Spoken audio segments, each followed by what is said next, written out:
Ordinary differential equation के chapter number 7 में जो आपका नेक्स्ट टॉपिक है वो है आपका simultaneous equation of the form क्या है आपकी P1 dx plus Q1 dy plus R1 dz equal to 0, P2 dx plus Q2 dy plus R2 dz equal to 0। इस फॉर्म में आपको क्या होगा, डिफरेंशियल इक्वेशन जो है वो गिवन होगी।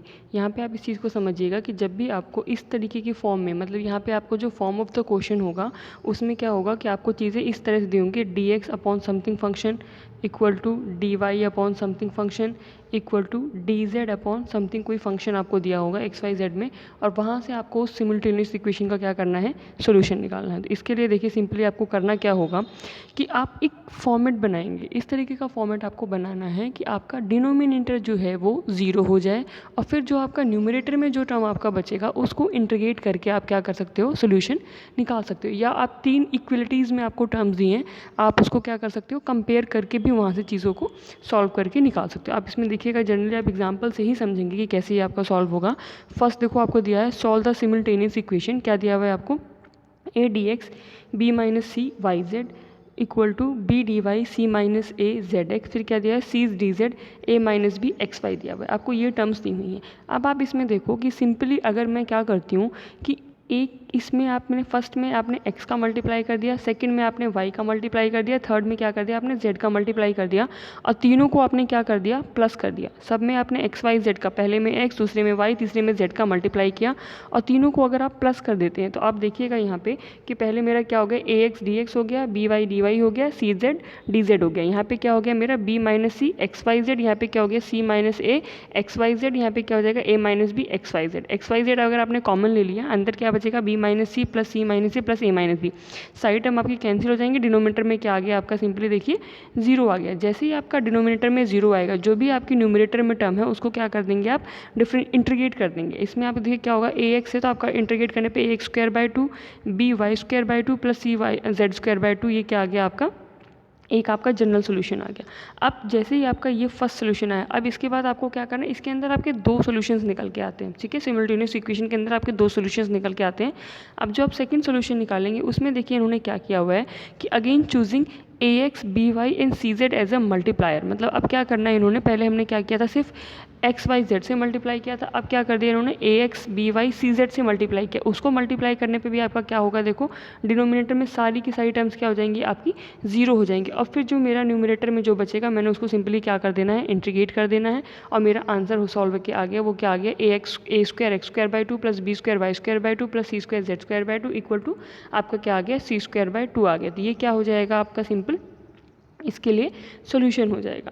अब यहाँ पे आप समझिएगा कि दो सॉल्यूशंस आपके निकल के आए। पहला सॉल्यूशन आपका जो है वो ये वाला निकल के आया है, और दूसरा सॉल्यूशन जो है आपका ये निकल के आया। यही दोनों सॉल्यूशन क्या हो जाएंगे आपके, जो आपका सिमिल्टेनियस इक्वेशन दिया हुआ है उसका आंसर हो जाएगा। इसमें और भी मेथड्स हैं आपके करने के लिए, जैसे यहाँ पे देखिए आपको क्या दिया हुआ है, X D X upon Z square minus two Y Z minus Y square, फिर D Y upon Y plus Z, D Z upon Y minus Z, ये आपको दिया हुआ है।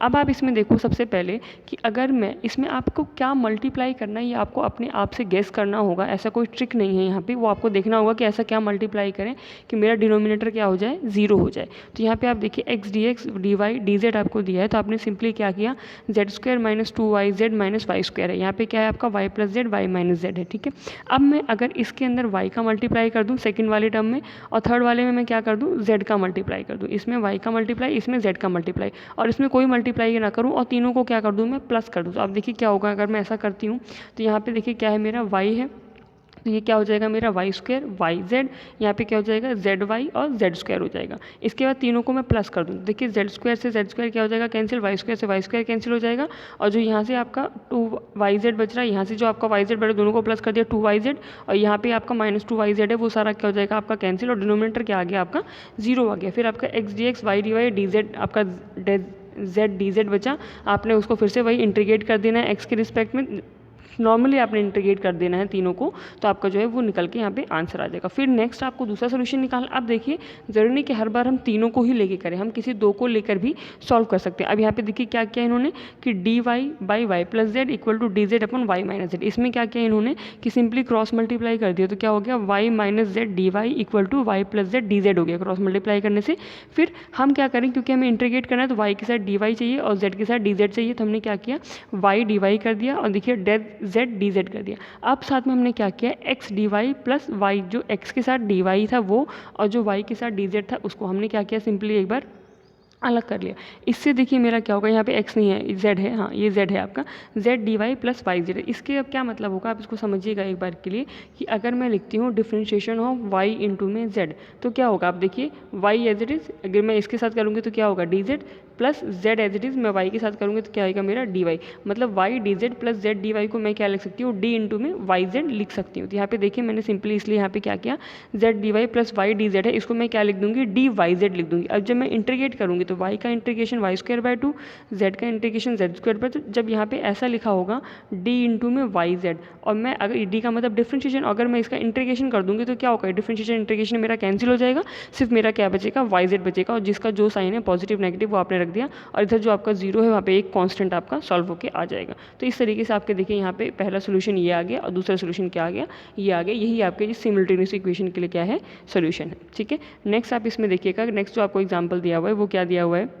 कि D X upon cos X plus Y equal to D Y upon sine X plus Y equal to D Z upon Z plus one by Z दिया हुआ है। ठीक है, अब इसमें अगर मैं सिंपली बात करती हूँ कि मुझे सॉल्व करना, तो आप इसमें एक नई इनइक्वालिटी भी बना सकते हैं। मैं बार बार ये कह रही हूँ कि इसमें कोई प्रोसीजर नहीं है, आपको ये खुद से देखना है कि आपको किस तरीके से क्वेश्चन को सॉल्व करके आपको आंसर लाना है। तो इसमें आप इसको समझिएगा कि D X upon cos X plus Y equal to D Y upon sine X plus Y equal to D Z upon Z plus one by Z है।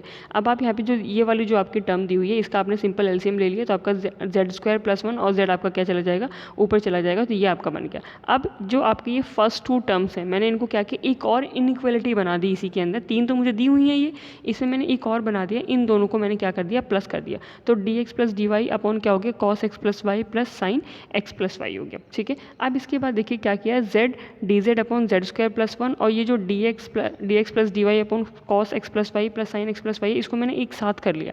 तो आप यहाँ पे अब देखिएगा इस बार को कि अगर cos X plus Y plus sine X plus Y है और आपको पता है कि इसको मुझे इंटीग्रेटिंग टर्म में अगर मुझे सॉल्व करना है तो क्या मैं इसमें ये सिंपल आपको जो इंटीग्रेशन आपने पढ़ा होता है कि मैं क्या करती हूँ, जो कॉस का कोफिशिएंट होता है यहाँ पे कॉस का कोफिशिएंट 1 साइन का कोफिशिएंट 1 दोनों का स्क्वायर करके अंडर रूट निकाला, उसी से मैंने क्या करना होता है, मल्टीप्लाई करना होता है, उसी से मुझे क्या करना होता है, डिवाइड करना होता है। तो उससे क्या होगा, यहाँ पे देखिए आपका √2 से मैंने यहाँ पे मतलब मल्टीप्लाई किया, √2 से मैं डिवाइड करूँगी तो क्या बनेगा, √2 से मैं क्या कर दूँगी उसको cos π/4, यहाँ पे आप समझिएगा इस तरीके से हो जाएगा आपका कि मेरा वो cos π/4 इंटू में साइन एक्स प्लस वाई फिर प्लस साइन π/4 इंटू में कॉस एक्स प्लस वाई, मतलब वो साइन ए प्लस बी का आपका जो है वो फॉर्मेट बन जाएगा।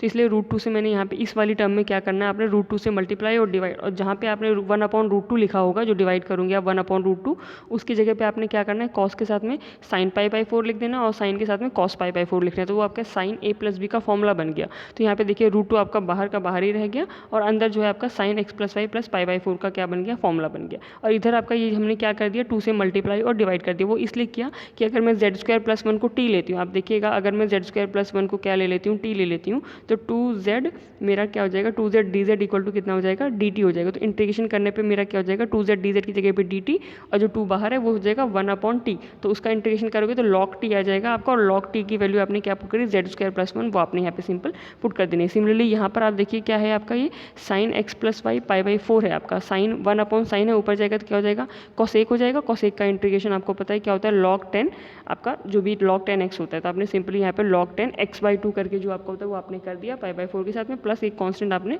log c ले लिया। बस इसके बाद में सिंपल आपने जो log की प्रॉपर्टी है कि यहाँ पे log m प्लस n होता है, आपने log m इंटू में n कर देना या log m अपॉन n कर दिया। देखो इन्होंने इस वाली टर्म को उठा के इधर ले आया, ये माइनस में आ गया तो log m अपॉन n लगाया, मेरी ये टर्म बन गई इक्वल टू log c।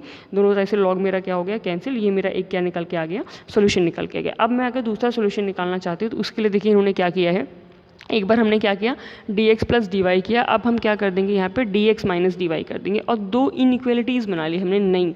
एक हो गया dx plus D Y upon में वो, एक हो गया dx minus D Y upon में मेरा माइनस साइन के साथ cos x plus Y minus sine x plus Y. अब इसके बाद आपने क्या कर रहा है कि जो cos x plus Y minus sine x plus Y है उसको हम क्या किए, क्रॉस मल्टीप्लाई करके इधर ले आए और जो dx प्लस वाई यहीं पर रहने दिया और dx माइनस वाई को मैंने इस साइड रहने दिया। अब आप देखिए यहाँ पे अगर मैं यहाँ पे जो डिनोमिनेटर में मेरी टर्म दी हुई है साइन x प्लस वाई और plus cos x X plus Y, इसको अगर मैं टी लेती हूँ तो आपको पता है कि साइन एक्स प्लस वाई को अगर मैं डिफरेंशिएट करूँगी तो कॉस, और कॉस को करूँगी तो क्या हो जाएगा माइनस साइन, तो मतलब ऊपर वाला जो D X plus D Y है वो क्या हो जाएगा मेरा, उसके साथ में निकल जाएगा, तो 1/t बचेगा, उसका मेरा क्या हो जाएगा लॉग टी, इंटीग्रेशन में अगर करती हूँ तो लॉग टी की वैल्यू मैंने सिंपली यहाँ पे देखिए sine X plus Y plus cos X plus Y, और एक्स माइनस वाई का अगर मैं इंटीग्रेशन करूँगी तो डिफरेंशिएशन का साइन जो डी लिखा हुआ है यहाँ पे मेरा आगे ये हट जाएगा, और सिंपल क्या बचेगा मेरा X minus Y plus log C2।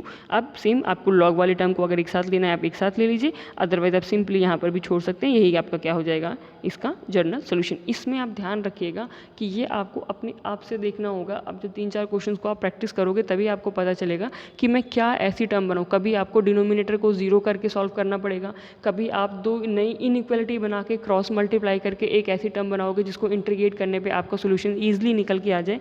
तो ये सारे आपके बेसिक प्रोसीजर्स हैं जो आपको सॉल्व करने हैं। इसके क्वेश्चन को आप प्रैक्टिस करिएगा। Thank you so much.